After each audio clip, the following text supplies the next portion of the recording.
everyone. Today is Wednesday, July 10th, 2024. It's 6 p.m. I would like to call to order this July meeting of the Chittenden, the Board of Commissioners of the Chittenden Solid Waste District. Just to point out, this meeting is a little bit earlier than normally scheduled, but we're doing it today rather than our normal fourth Wednesday of the month in order to accommodate a very well-deserved vacation for our executive director, and also because we have some important business that we want to attend to tonight and really didn't want it to wait much longer. First item on the agenda is the agenda itself. Are there any requests for changes or additions to the agenda?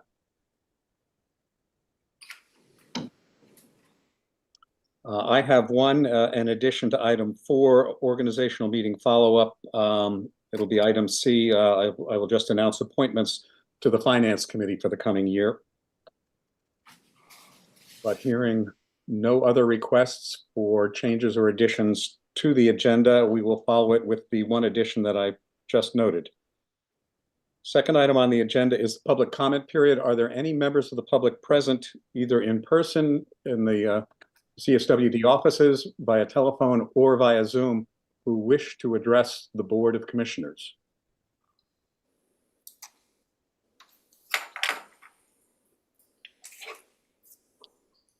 I am hearing none. Don't want to rush things, but not hearing anybody declare themselves. I will close the public comment period. We'll move on to item number 3, which is the consent agenda, consisting now of the revised minutes of the June 26, 2024 regular and organizational meetings minutes and the executive director update. I hope you all received earlier today corrected minutes for both the organizational and the regular board meeting from June 26. I think the corrections were well noted, and I appreciate everybody for pointing out the corrections that were needed. And also in the executive director update, one comment is there was Sarah had identified the date for the next potential date for the August board meeting, and now I can't remember what date it was settled on. I think it's Wednesday, August 14th. A little bit of confusion. We'll address that later on in this meeting when we adopt the full board meeting schedule. Just wanted to call that out, that there was that confusion. Are there any requests to pull an item, anything from the consent agenda? Jen, I see your hand is up. You don't. Did you want to make a clarification? Just a comment, Paul. I have Sarah on my phone. She's lost power, so she can hear the meeting, but she is not on the screen any longer. Okay, thank you. So we'll rely on you to raise your hand to let us know if I don't recognize Sarah coming through on the telephone.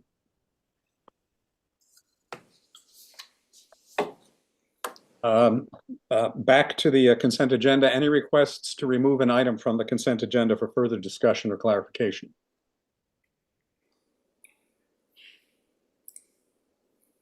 Hearing none, the consent agenda is accepted as presented, both through the, as discussed, and through the corrected minutes that were sent to you previously or earlier today. We're still recording? Yes. Okay, thank you. We'll move on to item number 4, organizational meeting follow-up. First item on that part of the agenda is to elect a secretary. We deferred action on electing a secretary at our previous meeting because we had no commissioners stepping forward to nominate themselves or be nominated. And I was anxious to nominate again Amy Jewell as our secretary, but she was not present and wasn't able to confirm or acknowledge that she would be willing to serve as the secretary again for the coming year. I've confirmed with Amy separately that she is willing to enter her name for nomination, which is very much appreciated. Do we have a motion to nominate, or do we have someone would like to nominate Amy to the position of secretary for the board for the coming year?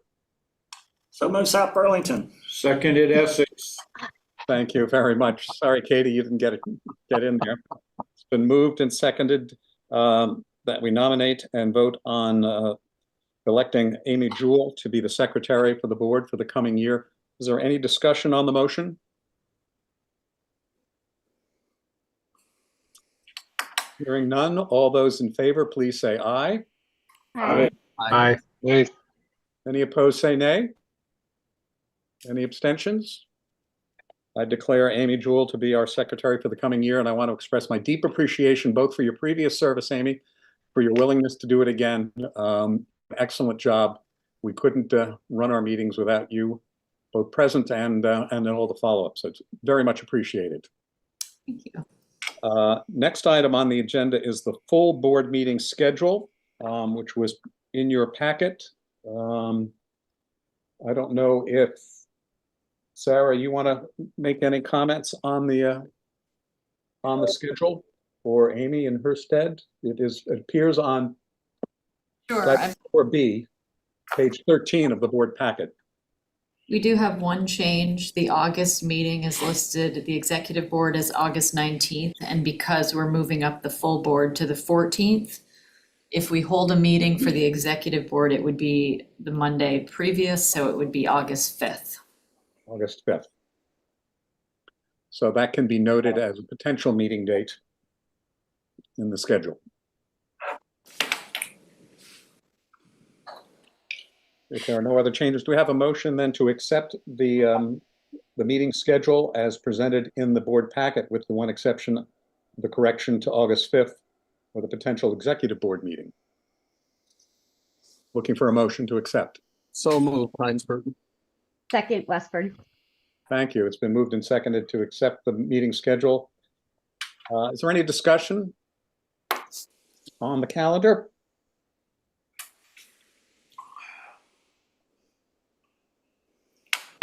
Hearing none, I think then we're ready for the to vote on the motion to accept the schedule. All those in favor, please say aye. Aye. Aye. Any opposed, say nay. Any abstentions? The calendar is adopted. Thank you all very much. Next item under organizational meeting follow-up, I just wanted to add this item. It is within the purview and authority of the chair to appoint the Finance Committee. Finance Committee is automatically chaired by the treasurer of the board, and that is Paul Stabler. And I will appoint Leslie Nolte from Jericho to serve again, and also Rick McCraw from Heinsberg to serve again for another year. They have both been, well, Leslie's been on the Finance Committee for many years, and Rick joined the Finance Committee last year. Both are extremely valuable members of the committee, both for their financial expertise and a lot of attention to detail and excellent questions, both before, during, and sometimes even after those meetings. So I'm very happy to reappoint you, and we have assure the board that we have an excellent Finance Committee going forward. Finance Committee generally meets at least 4 times a year, except during budget season, when there may be additional meetings. And again, all board meetings, including the Finance Committee meetings, are open to all commissioners. Thank you again very much for being willing to serve on the Finance Committee. We'll now move on to item number 5, which is the Organics Recycling Facility small truck purchase. Sarah or Dan, I'm not sure who's going to lead us through this part of the conversation. Sarah needs to get promoted to from attendee. I just did. Okay, thanks. Hi, I think I'm unmuted, hopefully now. Yes, we can hear you. Perfect, thank you. So Dan hopefully is also on the line. I think I saw him there before I left my power. So we have 2 items that are connected. So they're not listed separately, but they are connected. So one is that the purchase of the truck collection body for organics, and then a memo that describes the pilot program. So I would actually like to turn it over to Dan for a brief overview of kind of what we're hoping to achieve, and then to take any questions regarding either the pilot program or for the truck purchase. Dan, please. Yes, thank you. I think just make sure people can hear me. I just also made that shift. Am I audible? Yes, we can hear you. Thank you.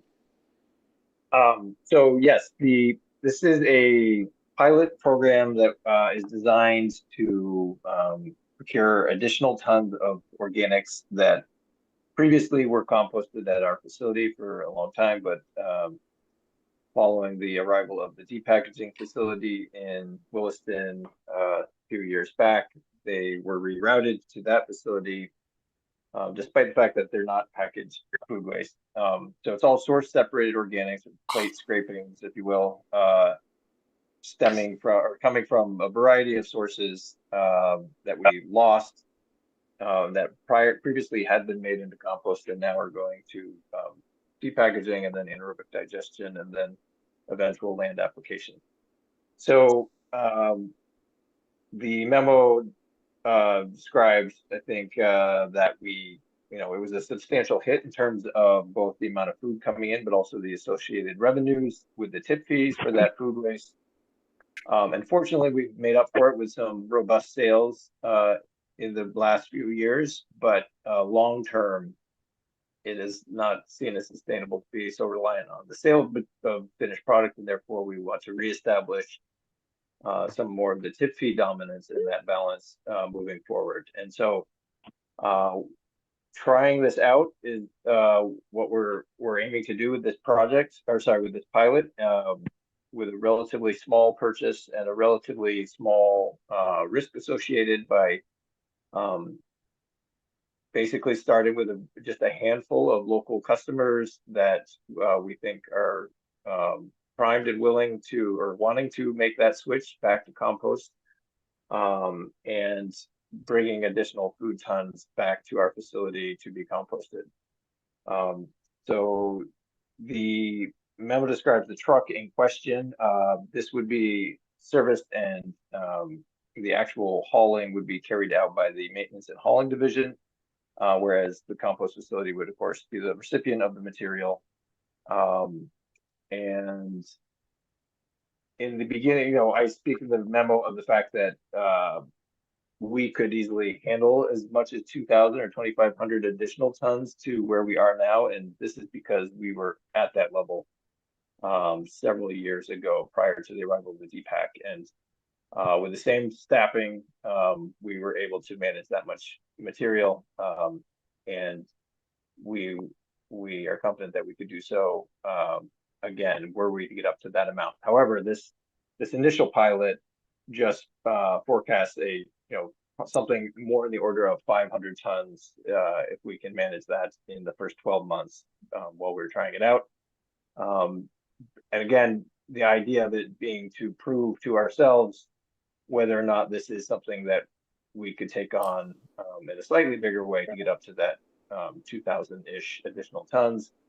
But doing it at low stakes with just a few partners to begin and confirm whether or not our staff could handle the same hauling requirements and customer satisfaction as currently provided by other haulers in the district. So just to reiterate, one important point is that this would be not going out to take routes away from all the small haulers in our region who are doing a great job collecting organics. Rather, it would be very narrowly focused on customers or potential customers in Chittenden County who own businesses that generate high quality organics that would be very suitable for our compost, but have had that option taken from them with the arrival of this other machine. Happy to answer any more specific questions about it. And I believe Brian was going to join us and has a lot more information about the truck end of things for that second memo and the official request for approval to authorize purchase of that when we get to that point. Yes, I am on. Great. Well, Brian, we'll tap you if the questions come to specifics on the truck. I just wanted to, before we open it up for questions, one observation, mostly for the benefit of newer commissioners. Somewhere in this memo, it talks about source separated material or organics. And just to clarify, that means really material that's been sorted kind of by the generator of the material, kind of pure product that can go directly into a compost facility like ours, as opposed to something that might need to go into a DPAC operation, which I think was described in the memo, where there's other packaging and other material. So source separated really means kind of, to me, pure, clean organics. Can be mixed, could be anything, but it's organics ready to go. And the other point I just want to make, mostly again for the benefit of newer commissioners, I think historically the board has been very supportive of the private sector in providing services to the community. And as Dan alluded to, this is a case where we're looking to get into the business of hauling some of this, but again, clearly not to try to put anybody out of business or to become strong competitors, but to provide a service to clients for which there is a clear demand and a wish to have their material come to us, and we can provide it to the benefit of the district, and then by extension to the benefit of the full community. If we can operate our organics recycling facility as profitably as possible, that benefits the community by reducing costs, the need for changing tip fees, or for further subsidies down the road. So there is a benefit to the community, I think, by pursuing this. I just wanted to make those kind of framing comments. Now I'll open it up to questions and other comments from commissioners. Ken, your hand is up. Hey, Dan, it was really fun to read the memo, first of all, and to imagine this happening. So congratulations. I really hope it can work out. A few questions that came up for me. So, and I think we're not supposed to ask follow-up questions. So I just want to list a few things that came to my mind and let you address them in any way. One thing is that I noticed in the memo that you talked about the 2,000-pound potential increased flow and a $70 per ton, 2,000 tons and a $7 per ton tip fee as 140,000 in revenue generating. I don't think you mentioned at all the retail revenue that would be generated by the extra material that would be created. And that made me think, have you done sort of a profit and loss, a projection that would include all the new revenue and all the expenses associated with it going forward? So what I'm trying to find out is, are we doing this for financial reasons, or is it more of our environmental mission? That also led me to the question of, is there really no extra personnel needed? That seemed a little strange to hear there was no one needed to be hired to do a full-time job. And it also made me think, if we get to 2,000 pounds as opposed to an initial 2,000 tons as opposed to 500 tons, is it still no extra staff to do this work? So what would be the expenses of the truck and any additional staff versus the income?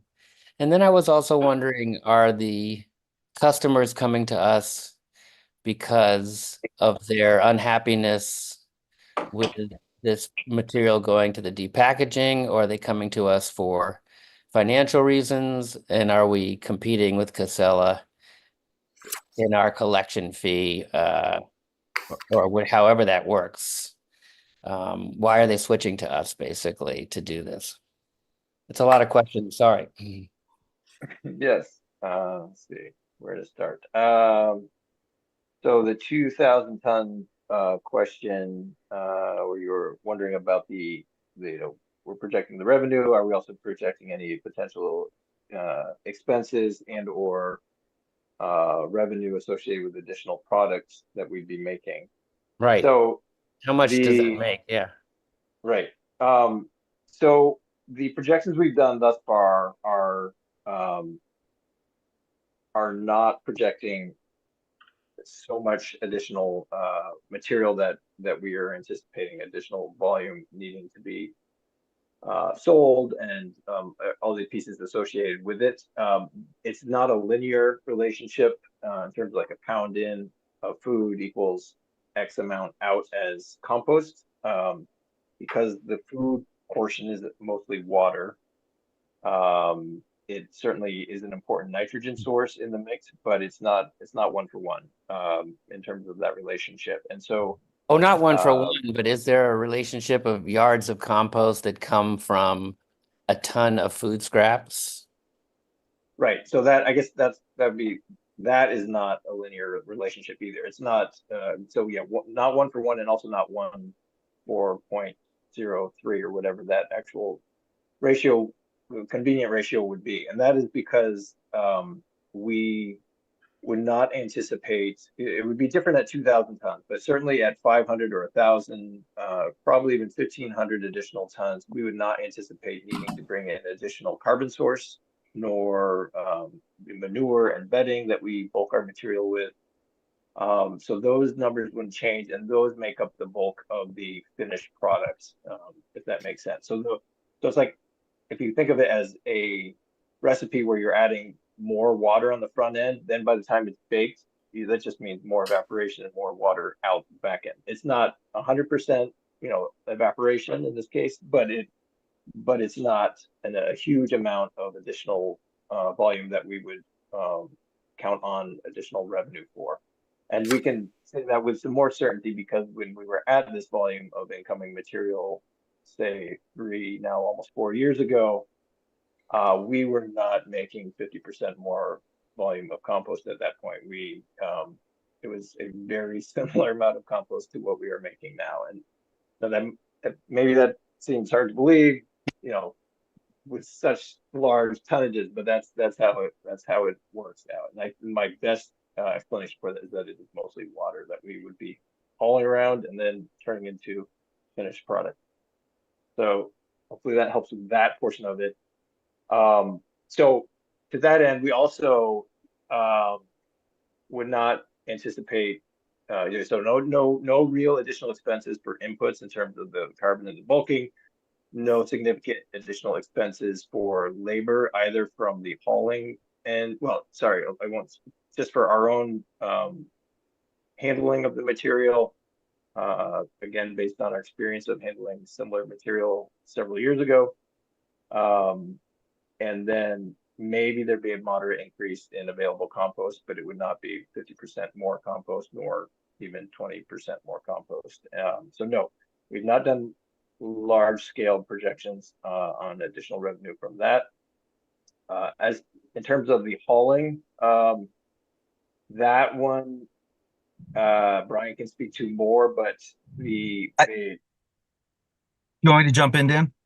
Sure. Yeah, go ahead, Brian. Yeah, in regard to our hauling, we actually have been looking for a 5th maintenance person / hauling for quite some time, and we were lucky enough to hire them recently. We have 2 drivers, well now 2, but one that is used to doing routes, going out and getting, household hazardous waste. Another one goes around and collects lead acid batteries from the DOCs. The way we would set this up is, that same person, part of their week would be going out, and we would time the routes for them to do it, 2 or 3 days a week. So to answer your question, we would not need to hire anyone additionally to be able to do the hauling for this. And then I think the last part of your question was on why folks would potentially be interested in returning to compost rather than depack. I think they all have individual reasons. There was the ones that we've spoken with were not informed when their food waste was being redirected to depackaging, for some of them for many months. And so when they did finally find out, they were just shocked and upset because they've been telling their own customers that their material's been composted, and that's important to them, part of their story, part of their sustainability mission. Some of them have websites where this is written up, like this is what happens. And so there was some frustration, I think, on many of their ends, just based on that lack of information from their hauler who made that decision. And then, there is ongoing debate about what is the, globally, what's better destination for organics that are being discarded? Is it compost, or is it anaerobic digestion, which is helped with this depackaging intermediary step? And it's an ongoing question, and I think there's enough uncertainty around it that folks recognize, they know that the long-term relationship they've had with us, where for decades they've been diverting their food and know that it's going into local soil and building soil, which has all the benefits we know that compost brings in terms of stormwater mediation, growing local foods, returning nutrients close to home where they are generated. That some of those are lost when you are transporting slurry food waste much further distances, and then even further once it's been anaerobically digested. There are benefits for the anaerobic digestion, of course, with the energy capture from that process, but yeah, I don't know if that answers your question, but there are multiple reasons from multiple sources. Well, I guess part of the question is, are we charging them the same, less, or more than Casella? And who's paying the tipping fees? Are we paying ourselves tipping fees? Well, essentially, yes. It's we would be setting this up so that the program would run similar to any other hauler. Whereas the cost for collection would be all borne by the truck, and that cost recovery would happen in that department. And then similar to all other organics coming over our scale, we charge the same tip fee, apply the same contamination fees, and so forth. And we just thought that would be a lot cleaner in terms of for the customer experience if it was managed that way. And in terms of what we would be charging relative to Casella for DPAC, I can't answer that with certainty. We don't know what they charge for either for their hauling. We know with certainty what they charge for a tip fee for their DPAC. Usually it is bundled into all of their customer service, that comes with their monthly bill. And so it's, I think because they offer multiple services, customers are given a price per month.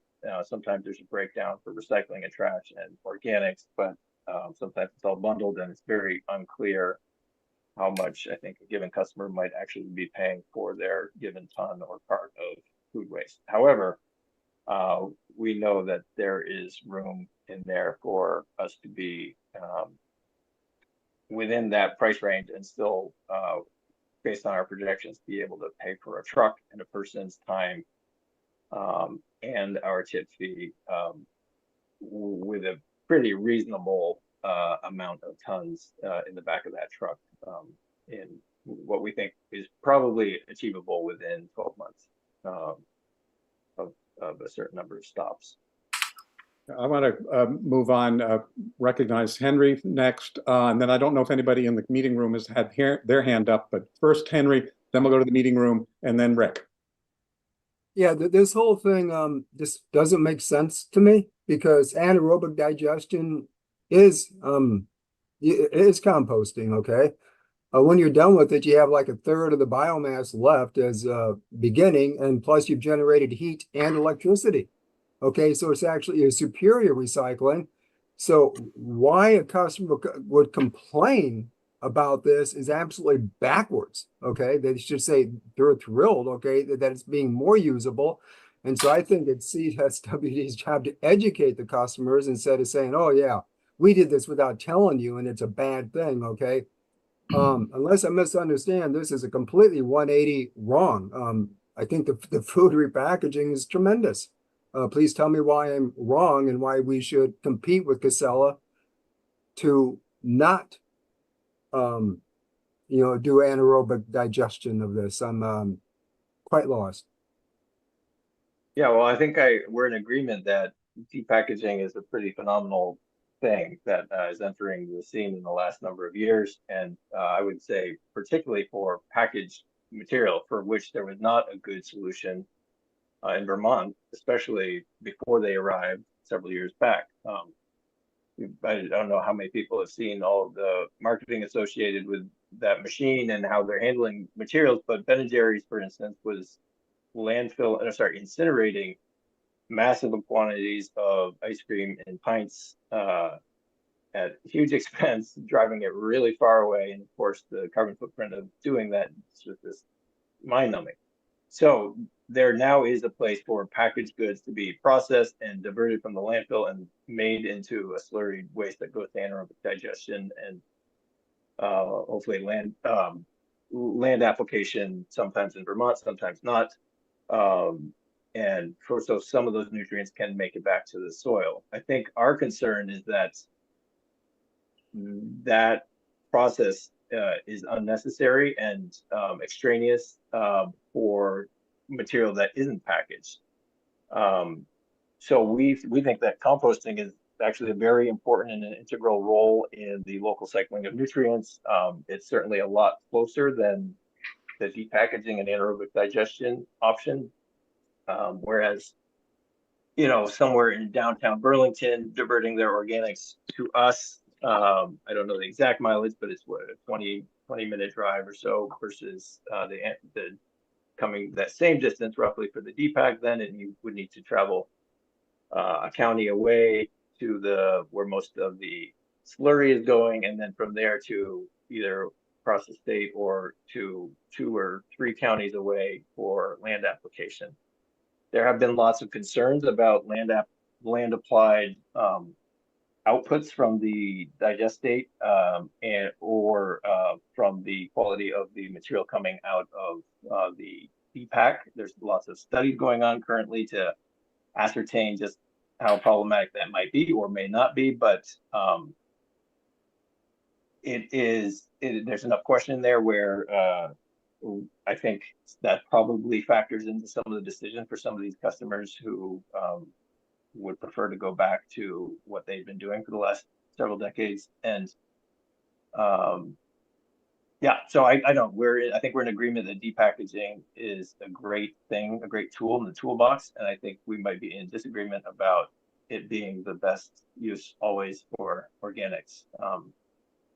I want to step in and make the observation. Ultimately, it's up to the customer or the client that we're going to go out and negotiate with to see if they would prefer our service or something else.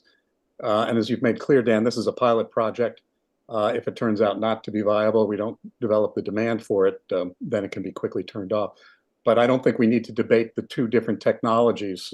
They can exist side by side, and the customer can choose how they want to have their material handled. I do want to put or give the opportunity for anybody in the meeting room if you had a question or hand up. Oh, Alan. Go ahead, Alan. I guess my question is, as a test run, analysis of using the current truck and the containers we're using at the drop-off centers wasn't viable? It would not be viable for this type of collection, no. So the truck and containers we're using for collection at the drop-off centers, if folks would recall, replaced the cart system that was long in place prior to, I don't know if that was 4 years ago, somewhere 4 or 5 years ago, we made that switch. The new system that's in use at the drop-off centers is highly efficient, way more efficient, and definitely a success. Because we have that concentrated collection point and we have large volume needs. This would be replicating instead smaller volume collection at scattered pickup locations. So I know some of the local haulers have looked into trying to make that more efficient through other means of collection, and at the end of the day, they always end up back with the carts. So this is a different type of truck and collection system that would enable staff to collect food in carts rather than larger dumpsters, which can hold multiple tons at once. Rick, your hand has been up. You're muted. Yep. Sorry, having trouble getting Zoom to cooperate here. My big question has to do with competition with haulers. Are these customers people who really, they just don't have any haulers available to them to take care of this? So that is a complicated question. I mean, a complicated response. I think it's very much individual per customer. However, my understanding is that those who have expressed frustration to their existing hauler for that they no longer had their material coming to our facility and rather it was going elsewhere. Those that have looked to come up with a different solution for that have not been very successful. So obviously there are lots of haulers who have hauling capacity and potentially sometimes excess hauling capacity. I think some of those have not chosen that partially because of the way their services are bundled. They need haulers who can do, I think both there they felt like they've been stuck with the hauler who can provide all three services. We would be a change to that, and that we would be focusing strictly on the organics. However, I think that when asked, some of those other haulers have been told that if they wanted to come to compost, that it would cost them far more than going to the depackaging for them through their existing hauler. And so I know they've asked. We don't know all the correspondence that they've had with different haulers, but know that they have tried multiple avenues and feel like they are kind of stuck. And so we are offering this as a means of giving them another option. I do want to. This would be a very small subset of all of the customers out there. We're not talking. There are hundreds and hundreds of organics producers in our region, and we would be looking at a very small number just to increase our tons of really not that much. In the grand scheme of the tons that are available in Chittenden County, this would be a very small portion of them. Sarah, would you give you the opportunity if you wanted to offer any observations? I was just going to reinforce that last point is that we're really looking at maybe a dozen customers total for this pilot. And so as we saw with the recent release of the waste characterization study that the state just did, there are a significant number of tons available for the grabs. So, and what this program would do again would be to be able to provide a very specific service to a very small number of customers that would yield a very large impact to our facility. And again, as a reminder, we've made a significant investment in this compost operation over the years, and it's doing very, very well. People love our products. Sales this year have exceeded budgeted expectations, and people are clamoring for more. We always run out, so it's something that would support this longstanding municipal investment and provide a service that is meaningful to a certain sector of the customer base who are truly invested in soil health, in soil amendments, and in composting. Thank you, Sarah. Ken, your hand is up, but I do like follow-up questions. Just want to make sure that other commissioners who might not have yet stepped in with a question have a chance. So go ahead, Ken. Muted. You're muted. Did this proposal come to the Finance Committee in any way to be considered in terms of potential profitability?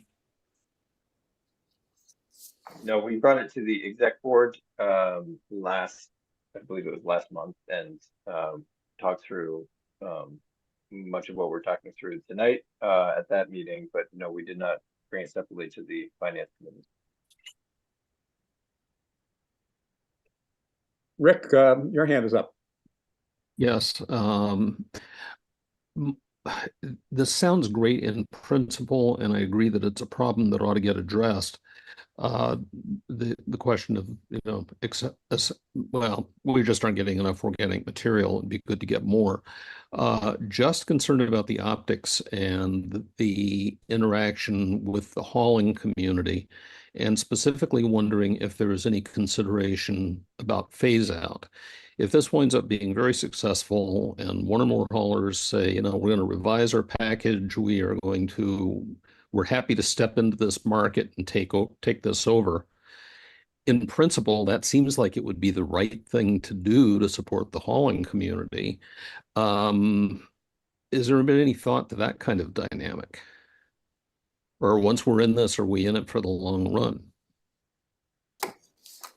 No, I think we are definitely thinking of this as a finite pilot, and at which point, you know, after the duration of the pilot, we would do a lot of evaluation and consider both, is it working for us and the customer, but also I think we would definitely be welcome to that sort of consideration if we were approached by any of the smaller haulers saying, hey, we think we could do this, we think we could provide the same level of service or better, and, you know, provide you the clean organics that you count on, and also, you know, hold up the hauling end of it as an expansion of what we already offer, for instance. I think we would definitely be open to that, because yes, at the end of the day, I don't think the district, you know, we have to do some amount of hauling, but it's not something that we're choosing to do, you know, willy-nilly because we're bored or something. So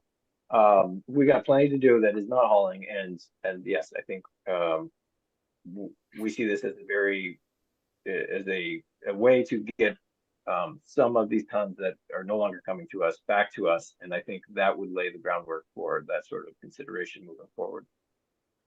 Yeah, I just want to try to reinforce that. I think the key variable here is, where does this material go now, and where there is demand for this to go. We're really talking about material that's currently going to a DPAC, we presume a DPAC operation, bringing this back into a composting operation. I think to your hypothetical, Rick, if the private sector steps up and says, hey, we can provide this service, that would ultimately, and they take it over, that would ultimately be a good thing, because the material would still be going to the ORF, which is ultimately our objective, is to shore up our municipal operation with more material. I think the one caveat I would throw out with that is the main benefit that we would see in doing some of that hauling ourselves would be a much higher degree of control over quality of incoming material. As it is, we are highly dependent, or almost entirely dependent, on the third party to do all of that quality verification at the collection point. And of course, they are all very busy with other areas of focus and aren't necessarily doing that. We hope that with our new contamination policy that will be changing over time. However, we would anticipate a much higher degree of inspection and confirmation of quality before the material got tipped into the truck, for instance, as is we've heard from other composters who do self-hauling or do their own hauling, that they always point to that as being a way that they are able to maintain a cleaner stream of material coming in. So that we would want to, were we approached by a separate hauler, you know, after a year of trial or so forth, we would want to make sure that they could uphold whatever quality standard we had set forth, and that there were that we had some level of confidence before, like, then handing it on, I would think. Amy, your hand is up. Ken Spencer had a comment in the chat. Can someone explain how we get tipping fees when we are the hauler? Yeah, so that, I mean, that was a back and forth when we were discussing how this could be designed, whether at one point we had the entire program within the organics department, and then we realized, well, no, it probably makes sense to have, if we're maintaining trucks and staffing that with people who are driving multiple routes of, you know, collecting different materials within a given week, probably makes sense to house that within the other program, and maintenance program was keen on having that within their program. However, the underlying goal, my underlying goal, of course, being to bring in additional tons and the associated tip fees, it just seemed a lot cleaner to treat it as basically like a third party hauler. And so, you know, keeping the program somewhat separate,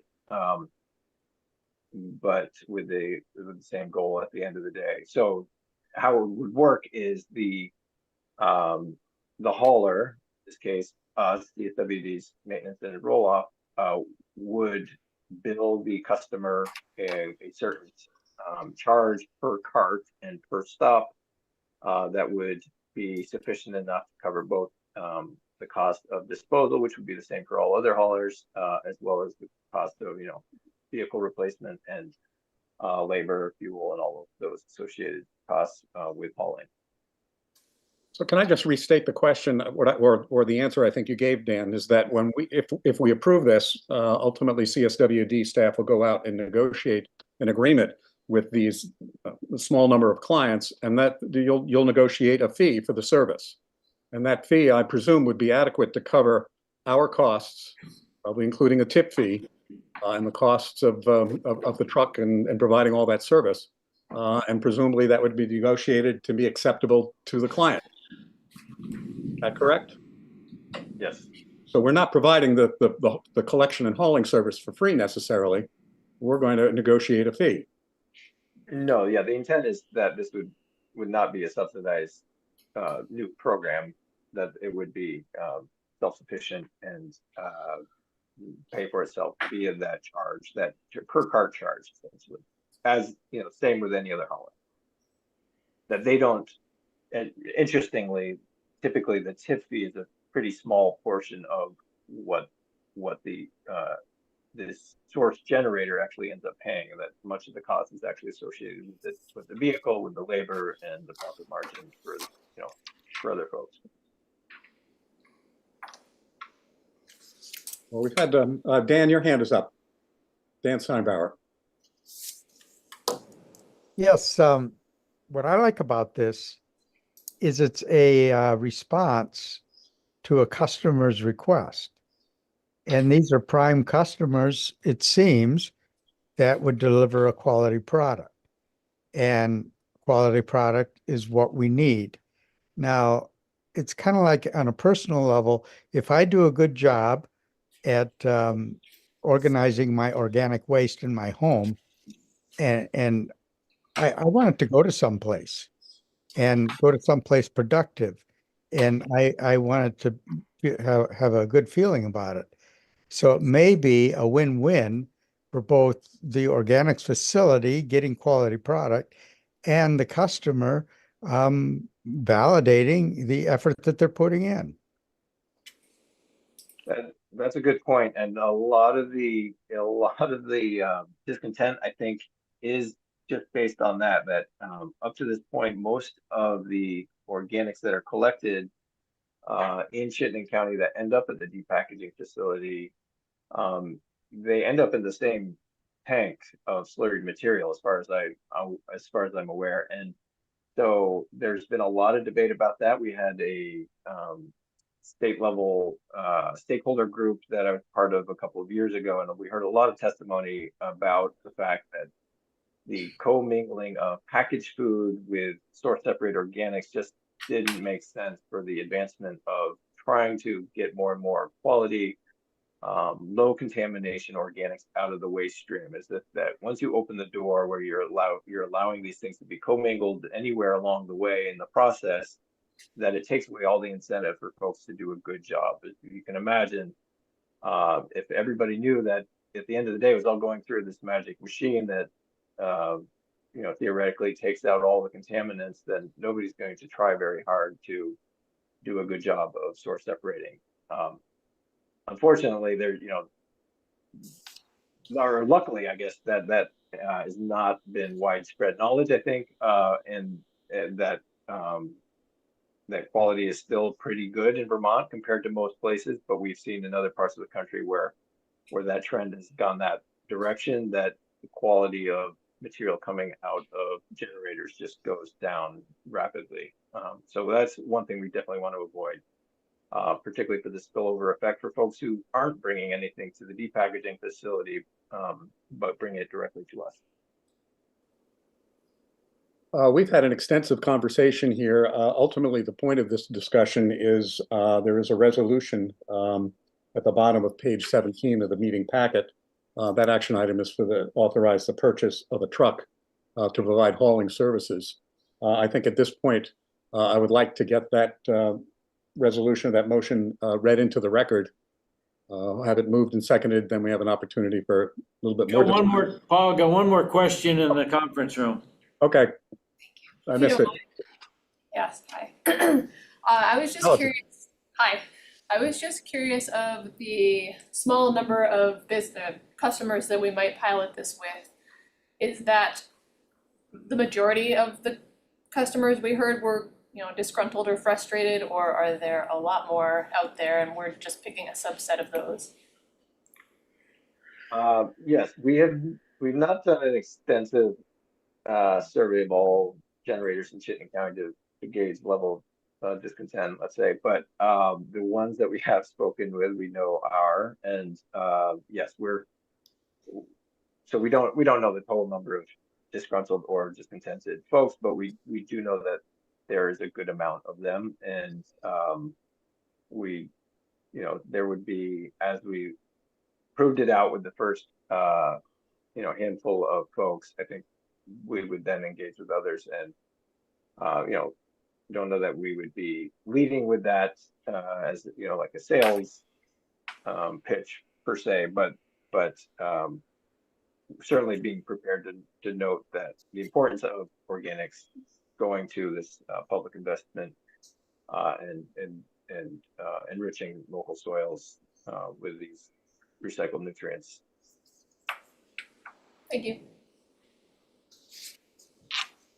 Thanks for the question, Allison. I'd like to go back and to my point, see if we can get this resolution out on the floor for. Do you need a motion, Paul? I'd like it read into somebody to read off the motion, please. It's on the bottom of page 17. Okay. I move that the Board of Commissioners approves the purchase of a new 2024 Chevy Silverado 4500 cabin chassis from Cody Chevrolet, Montpelier, Vermont. Fabrication of a dump body from Iroquois Manufacturing of Heinsberg, Vermont, and a tipper from Micromatic LLC of Burn, Indiana, for a total vehicle purchase not to exceed $105,000. And I'd like to add for a pilot program evaluation.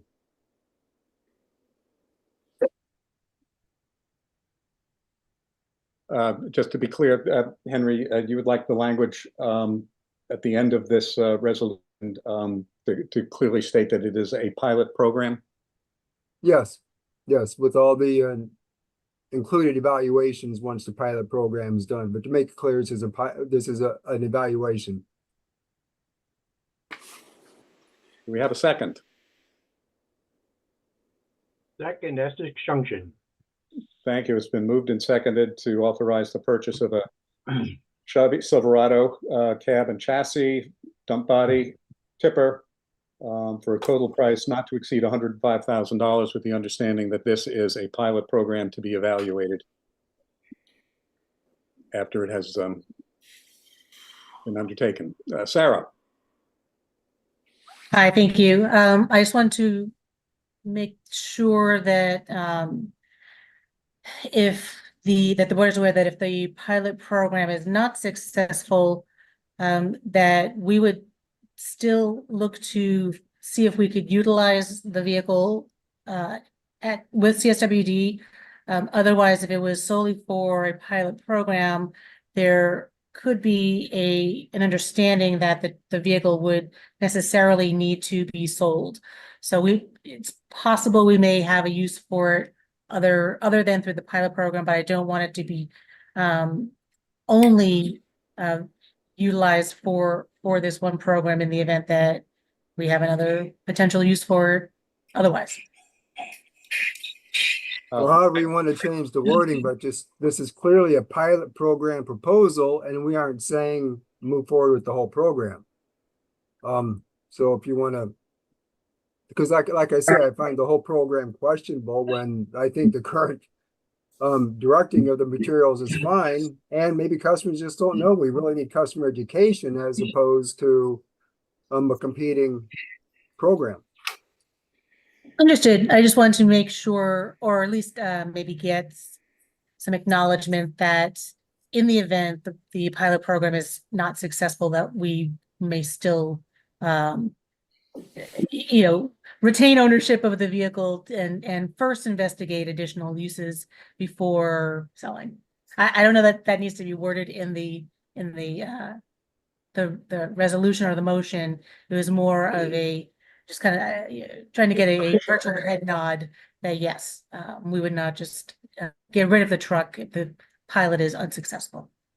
I think that's an informational clarification, Sarah, and I appreciate making it known to the commissioners. I'd also point out when this came up for discussion in the executive board, I cautioned Sarah and staff that should the program not continue, that they'd need a good, strong justification for repurposing the truck. Not just to say it's around, so we'll just find a use for it. So I think they're on notice to justify it. Yes, Rick, your hand is up. Then Alan, I think you'll go after that. Rick? Yes, forgive me. After all this discussion, I'm still unclear what exactly we're piloting. What are the metrics that we're going to be looking at the end of the pilot to determine success? Is it based solely on diverting tons or getting tons back to the ORF? Is it based on establishing financial feasibility for this kind of hauling? Exactly what are the criteria that we're going to be looking at? So it would be, well, it would be multiple things. It would be confirming our assumptions about feasibility, just in terms of our staff ability to pull this off. It would be confirmation of tons captured, and it would be a confirmation of presumed costs and expenses that we feel like we have a good sense of, but would, after 6 or 12 months would certainly have a much better sense of. So I think it's all of those things.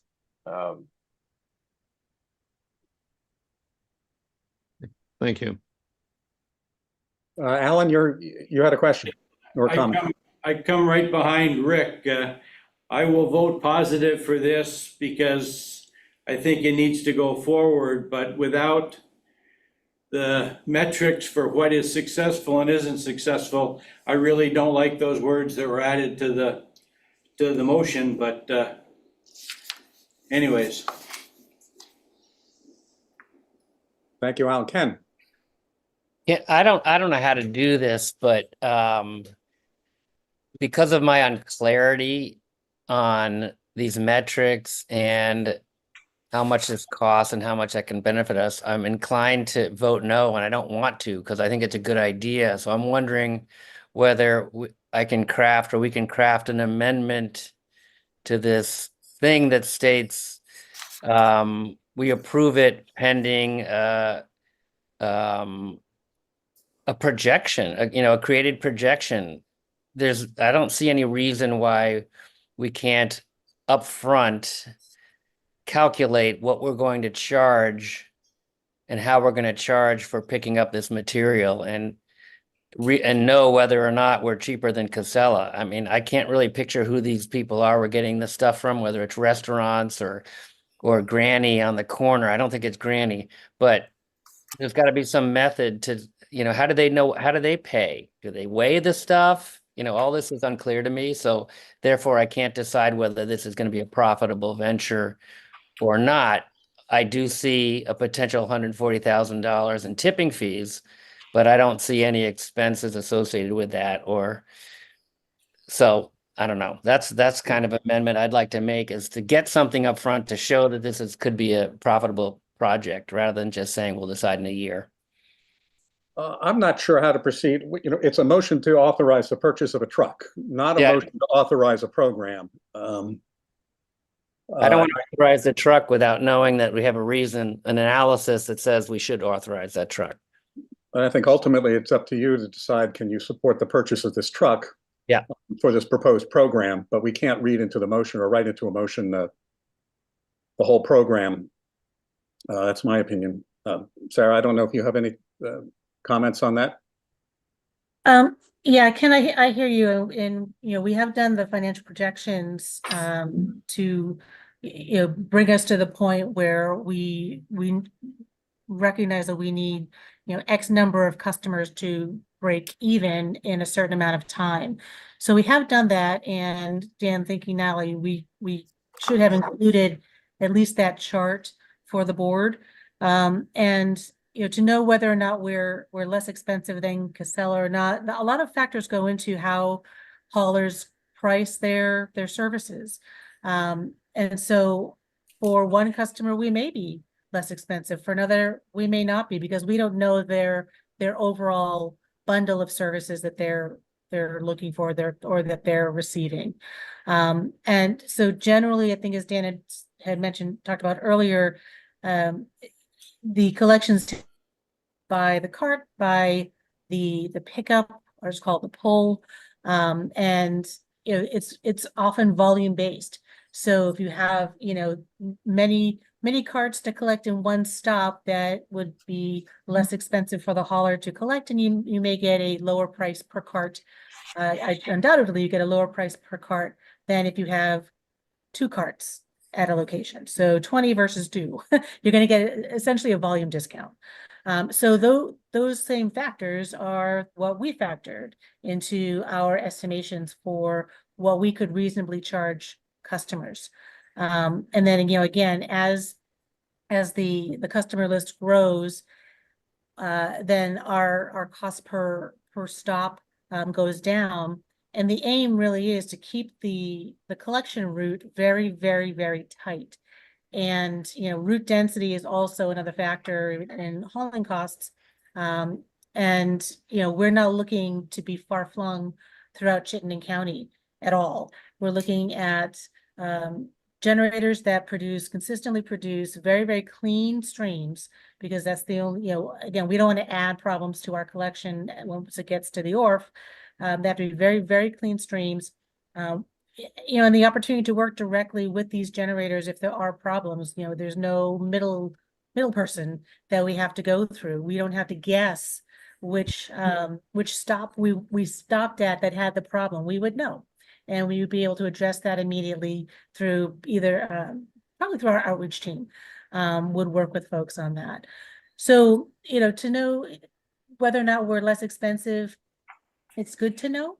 But again, haulers will price individually, customer to customer to customer. So they do the same evaluation that we would do. So it is a hard question to answer specifically, because it's not a price list that a hauler can give to you. They will go, particularly in the commercial arena, they have a customer service person who will go to the site and will give you a personalized quote. And we would do the same thing. It would be a personalized quote based on the quality of the material. First and foremost, is it in our intended service area, and how many carts per week do you generate, and which would mean how many deliveries or pickups we would need to make. Hopefully that helps deepen the understanding a little bit. Thank you, Sarah. So your hand is up. Yes, thank you. So I understand that we're just approving the truck. We're not approving this pilot program, but it seems like there's some want for more information. Combing through this, what is a pilot project? I Googled it. A small scale preliminary experiment designed to help you check out the feasibility, effectiveness, and potential outcomes of a project. For a project, you need to have goals. There needs to be a purpose. And so I'm hearing quite a couple different purposes here. Is it just to identify, is it to offer a service, but we're only offering it to select customers? Is it to use up additional capacity in the ORF? I'm getting kind of not a clear 1, 2, 3 here are the outcomes. And so then it's going to be really hard to say this pilot was successful or not if we don't have clearly defined outcomes, know if we've met outcomes if they're not clearly defined. So it seems like some on the board are wanting more information about outcomes and financial models. And my question is, did I lose you? Oh no, here we go back. What risks are there on delaying approving this, waiting for more information? Is the truck going to get more expensive? Are the customers going to turn off? Or can we delay this and get some clearly defined outcomes and financial projections and other questions that the board has? Are there any risks there? So, others can speak to it better than I, but I know the truck would be the most in danger of the particular truck that is in the asking for approval is that may very well not be available by the time we came around. There would be other trucks, of course, but the one particular one that was obtained through the most recent bid would potentially not be available. Some of the other risks we've been in discussion with pilot, pilot customers for a considerable amount of time and had anticipated being a little bit further along in this process several months back, and then for a number of reasons it's been delayed, and so we've strung them along a bit, and I think that my best guess is that we could push them out a little bit further, but I'm not completely certain. At some point they will tire of that. So I think those would be the biggest risks, would be potential lack of the kind of anchor pilot customers and the truck itself, certainly the tipper and the body fabrication that's less critical in that regard. Those will always be available. Paul, I move the question. Second that. Thank you. It's been moved and seconded to call the question. That is a non-debatable motion. All those in favor of calling the question, which means we'll move directly to a vote on the question. All those in favor of moving the question, please say aye. Aye. Aye. Opposed, say nay. The abstentions? Question has been called. We're now back to the resolution of the motion, which is to approve the purchase of the Chevy Silverado 4500 cab, fabrication of a dump body, the tipper, with the understanding that the project will be evaluated. So moved, Westford. You didn't move. It's already moved. It's already moved. Second, I was just restating the motion. We're ready to vote on the motion. All those in favor of the motion to purchase the truck, please say aye and raise your hand. Aye. Aye. Aye. Aye. Opposed, say nay and raise your hand. Nay. No, not nay. What do I say? Nay is fine. Okay. You're voting no. Any abstentions? I declare that the motion has carried and the purchase has been authorized. It's been a good, thorough discussion. I think staff has heard the board's concerns and questions, and we will make sure that the program is well evaluated and justified at the end of the test period. Moving on then to item number 6. Materials Recovery Facility Project Update, which appears in a memo beginning on page 18 of the board packet. Sarah, I'll turn that over to you. Yes, thank you. This is an update to the last meeting that we discussed the concerns and the problems that we were facing with a change to the location on Redmond Road, where we have been intending to construct our materials recycling facility. So in the memo, again, I give a brief synopsis of where we've been, and then the high level results. And I have still not received the final report from TRC. So this is still relevant to basically the executive summary that I received last week. And as written in the executive summary, unfortunately, since we had last investigated back in 2021, the site has undergone significant change. And the significant change really being the result of the rain a year ago that we experienced here in Vermont. So due to that change, we were unable to kind of maintain the field as we had been for the past previous years, and the rains and the inability to maintain that with the mowing did allow certain varieties of wetland plants to grow, to seed, and then to grow again. So the take from TRC, from the wetland biologist, is that now the site qualifies as, in his words, primarily a wetland community. And that makes this site essentially unsuitable for the construction of a 65,000 square foot manufacturing operation. So, again, they mentioned that the site has reverted to a wet meadow. And so what I asked them to do was to identify any areas of potentially constructible part of the property, and the map that I think Amy sent maybe within about an hour of sending out the packet, which is on page 21, shows. I'm sorry to interrupt you, Sarah. Can we do a screen share to get that map up? That's a good question. Let me try to do that. Stand by, please. Yes, let's see here. Okay. There we go. Great. So here is again, this is Redmond Road, right here, and then this is the entrance into Global Foundries, IBM Way, and this is our property that we have been renting on Redmond Road. The carpenters, who are the folks who currently live there, and then the Velco access highway. So we had been intending to build the MRF back in this corner, because in the previous iterations of the last discussion, last report, this was a suitable area. There's a large wetland here, a large wetland here. There are pockets of wetlands here. So we were avoiding all of that.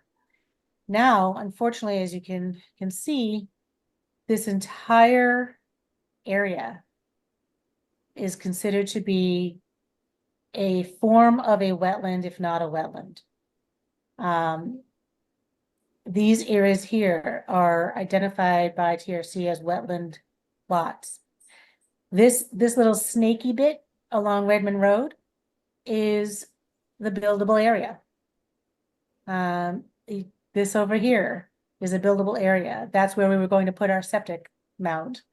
I'm putting it there specifically because it was literally high and dry. Interestingly, there's a small pocket here that looks to be dry, and then this is the house that had been in that area, which is also dry. So the building was going to be, again, just about within these points here along the top of the lot, the northern part of the lot. So visually, look to this being the general approximate area that we would need for a building. And nowhere on the property is that available. So unfortunately, this site is now no longer suitable for construction without significant disturbance of wetland community. This would also, again, the Army Corps of Engineers does have interest and jurisdiction in this area. There's a stream that runs through and connects behind here, and then connects further north, and then empties into the Winooski River. And the Winooski River is classified as a water of the U.S., which is why the Army Corps of Engineers has an interest in any of the streams that connect to the river. And it goes directly through this part of the property, which was the other area we were hoping would be dry enough to build on, and it is no longer dry enough either. So if we had wanted to move forward with this site, we would need both a Division of Wetlands individual permit and an Army Corps of Engineers individual permit. And there would not be any guarantees that either would grant us the permit. The individual permits for both are very extensive. We would have to prove that there are no other locations anywhere he had suggested looking outside of Chittenden County, and we reminded him why we couldn't, but any other areas in Chittenden County that could not serve the same purpose that this area does, we would have to show that this is the absolute only place in Chittenden County that we could build the MRF. And that does not appear to be the case. So the Army Corps likely would not grant us an individual permit based on that initial analysis alone. Paul, do you want me to stop here and maybe take some questions? Yes, what we're focused here on at this point in the conversation is the status of this site and its suitability. Yes. Ultimately, you'll lead into what's the point of the executive session to talk about potential other sites. So yeah, we can open it up for questions to the commissioners, again, dealing with this site and its suitability and the possibility and the ramifications if we tried to move forward with this site, because there may be questions on that. So if you can close out of your screen sharing, then I'd be able to see Zoom folks and the meeting room. So, and Katie had a hand up. Hi, yeah, quick question. So was this a non-issue before, like the lots of rain we got, and now it's a class 2 wetland? I'm just confused why now all, it's so, we've not known that this was a thing. Yeah, so the longer. site, yes, good question. So the site, when we had the study done several years ago, did identify several areas of class 2 wetland. So there were class 2s already in existence on the site, but they appeared to be spread apart enough to allow us to place a structure. The site, was in some areas, quote, marginal quality, so marginally wet, basically a little wet here, a little wet there, where it could go either way. And so the delineation, the delineator pushed to the, well, it seems to be marginal perhaps in certain areas, but we're not seeing any of the normal wetland plant life in this marginal area. So we're going to say that it actually, is likely that it is, quote, what they call an upland versus a wetland area. So upland areas and upland plantings can be disturbed and they're not constituted a wetland. So it was because there was a lack of presence of wetland plants and vegetation. That was what led to the original 2021 determination that there was enough areas to build. So we did know that there were other pockets that were potentially could potentially go either way, could potentially be wet, but with proper maintenance and with not a normal amount of rain in any given year, that the wetland species probably would not have enough ability to take hold. So yeah, just quickly, I went to college. I took a couple semesters of wetland science, so sorry about this. But I mean, hydric soils are usually a determination of any type of seasonal saturation. I'm just wondering if, we're talking about upland and wetland, different types of plant species, but the hydric soils part of it is really what the big indicator of wetland boundaries is. So I'm just wondering if that was considered, at any point during the site evaluations. Because it's hard, I just find it like it's, to go from like a reasonable site to it's, saturated property that we, now we're infringing upon ecosystems, and there's no way that this property is going to go any further with any kind of project in this condition. So, I mean, we can have more conversation on it, but I just think that it's a non-issue. Like that's it. We're done with this. We're done with that property. Yes, and the hydric soils were absolutely a major factor. And again, 4 or 5 years ago, it was on the fence. and there weren't kind of enough pockets where it could be linked together, kind of, Katie, to your point. And that is no longer the case. So, also we have to remember too, about 4 or 5 years ago, Velco had not constructed their access road yet. They were in the process of doing that. And they have maintained that road very, very well, but I don't know that, this is me speaking from a point of not having the knowledge of their engineering and how they may have engineered the road for what type of a rain event.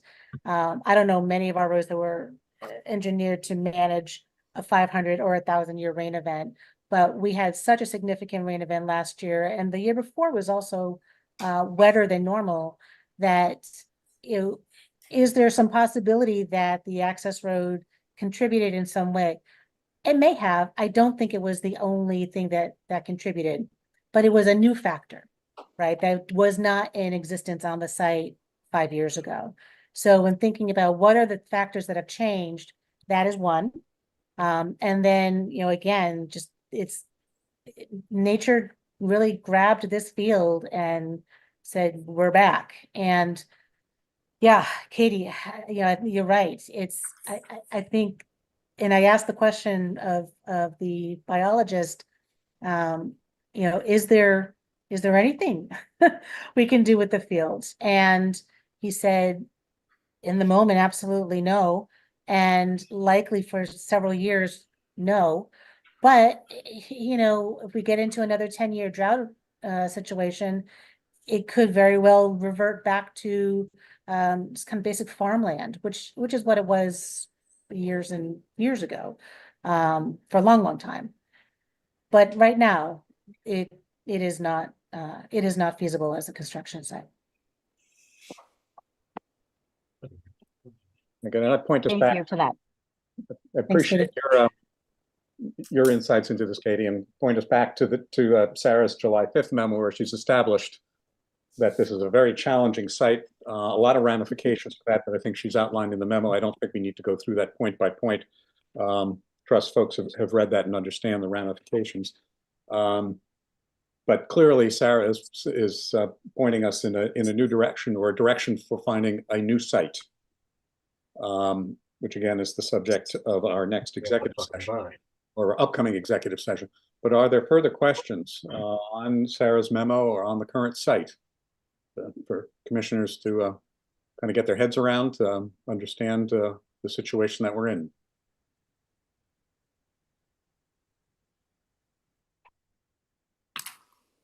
I think then this portion, item number 6 on the agenda, the MRF project update, I think we're ready to conclude this, and then we can move on to item number 7 with executive session real estate negotiations. Do we have a motion that can be read into the record, please?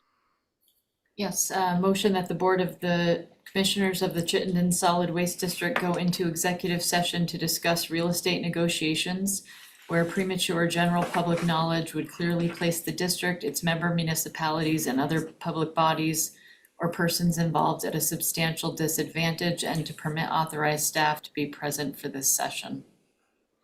So move, South Burlington. Second, Sherlock.